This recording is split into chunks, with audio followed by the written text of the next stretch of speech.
All right, we're ready for part 5 of academic inclusion. And now we're going to focus on peer supports. And I know that a lot of you were peer supports in high school or peer tutors in high school. And so you understand the power of having that peer support, that peer tutor or connection.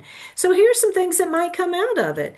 It may help provide access to the general curriculum for students with complex support needs. So having that support, and I know that a lot of you did this, you were actually engaged in instruction. And so that support helps them access, students with complex support needs access the general curriculum.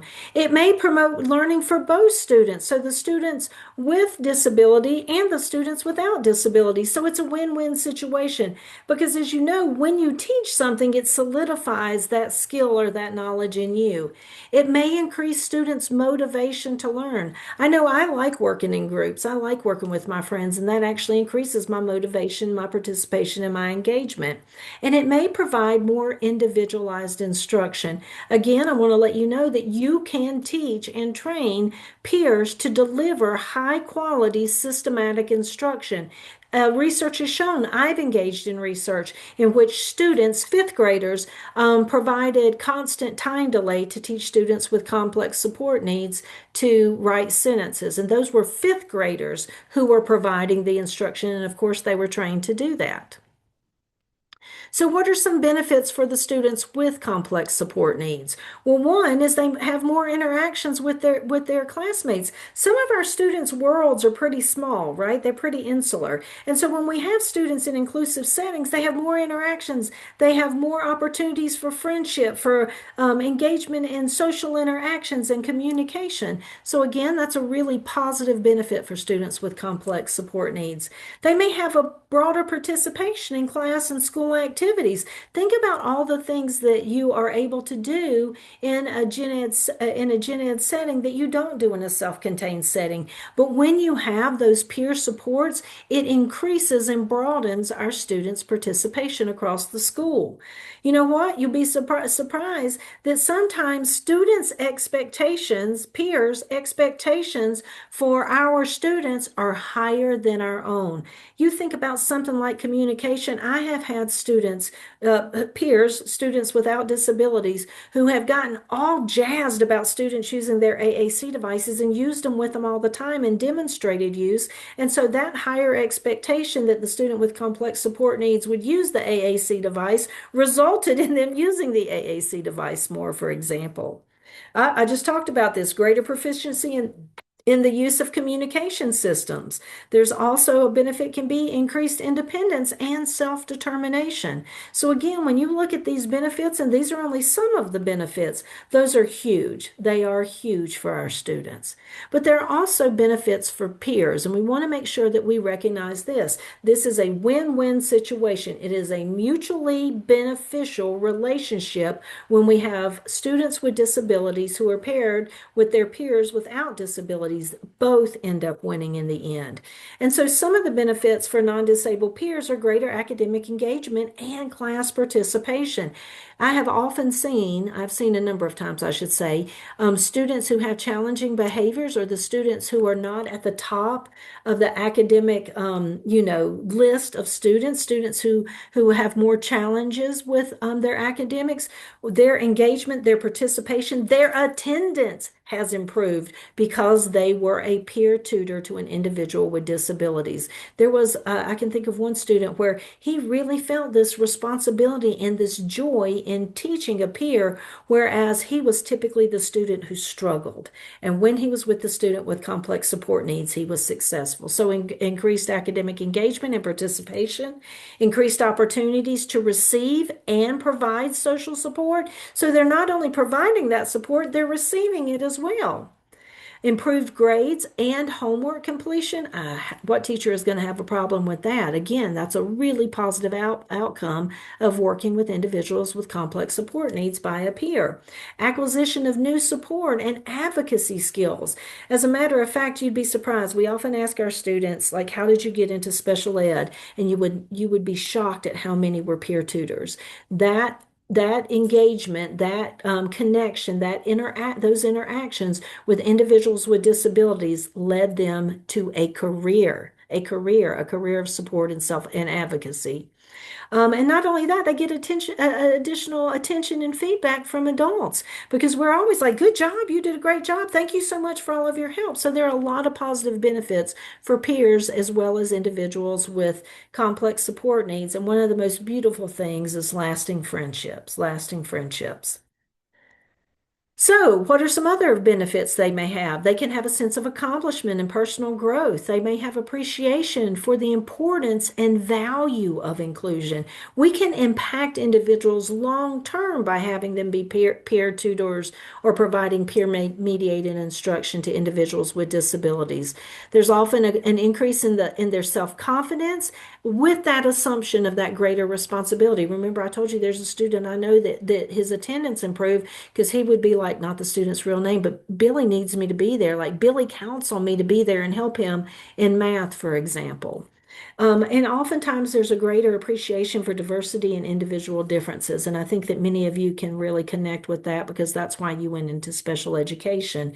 And then again, what I just mentioned was increase in class attendance. So why would we have peer delivered instruction? Why does it work? Sometimes it's called peer delivered instruction, and sometimes it's called peer mediated instruction. Well, why does that work? Well, it works because there's individualized assistance from one or more peers. So they have that individualized assistance. And think how often in your classes you're like, oh my gosh, if we just had one more person, or this student is above or has special needs compared to the other students, maybe they've already mastered the skill, and then you could put a peer with that individual and they could continue going while you provide additional support to the students who maybe need more repetition of a lesson, for example. They have additional opportunities to respond when they're working with peers. There's more feedback, immediate feedback, and reinforcement. Peers can reinforce our students like we never will be able to. They help our students to participate in class activities. So there are times where our students wouldn't be able to participate or wouldn't be able to participate at the degree they are with the support of a peer. They prompt our students to stay on task. They provide assistance, and our students are more motivated to work with peers than they are to work with a teacher or a paraprofessional. And I think if you've had your peer tutors in your classrooms or you've been a peer tutor, that you know they are motivated by their peers. So these are just some of the reasons that they work. Other reasons are that peers are quick to point out when something is not the same. Wait a minute. How come I get to do that and John doesn't? That your peers will advocate for our students in the classroom. Not only that, they will be creative in figuring out how to adjust or adapt the curriculum or how to adapt this activity so that students with complex support needs can participate. And not only that, their minds are used to learning. They are little sponges, so they quickly learn instructional strategies that they can use to not only help our students stay engaged, but actually to instruct them. Again, if we can teach a fifth grader to effectively and efficiently deliver constant time delay with fidelity at the age of 10 to students with complex support needs, then all of our students can do that. All of our students can do that. So what are the steps? What do you begin with your peer supports or training a peer to be a peer tutor or a peer mentor?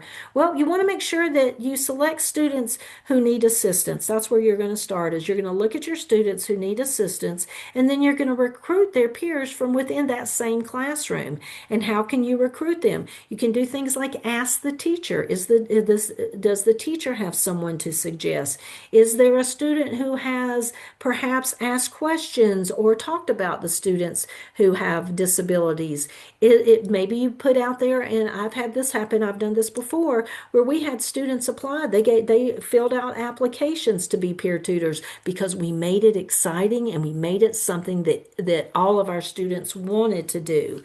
So you need to make sure that you're training those peers. You're training them about the student, about what their needs are, remaining within confidentiality. I mean, obviously, we're not going to necessarily talk about a student's toileting needs to their peer, but we're going to share stuff that they need to know, the stuff that is on a need to know basis. We're going to train them on how to use strategies, and you need to train them on reinforcement, because if you do not train peers on reinforcement, sometimes they won't do it because it doesn't come naturally to them.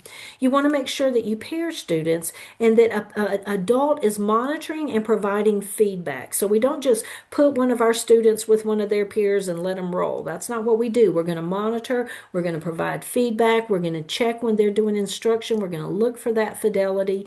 And then what we want to make sure that we do is that shifts the paraprofessional and the special education teacher to more of a support role where they can then assist the students, all the students in the classroom. And so, how do we even decide who's going to be one of the peer buddies or mentors or tutor? How do we come up with a good buddy match? And there are a couple of things that we want to look for. First of all, if a student has expressed interest in working with one of our students, a gen ed student has expressed interest, that's somebody that might be a good match. They already have an interest in doing that. They're already invested in those students. You want to make sure that you have somebody that has consistent attendance. We do not want a peer to not be there when our students need it or expect it, right? Because we think about our schedules, and many of our students need those schedules to be consistent and the individuals that they interact with to be consistent. We want to make sure when possible they have shared interests. Oh my gosh, you're into Minecraft? John's into Minecraft too. You guys should hang out together.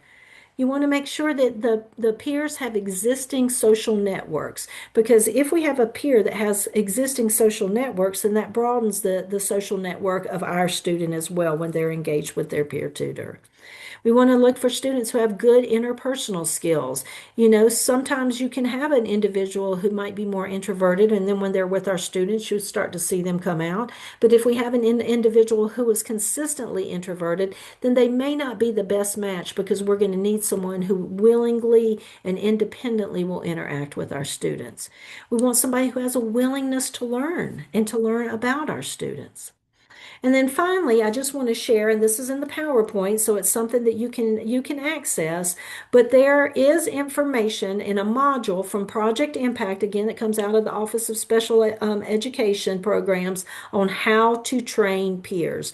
And so I want you to know that the link is in here, and the link is also down at the bottom.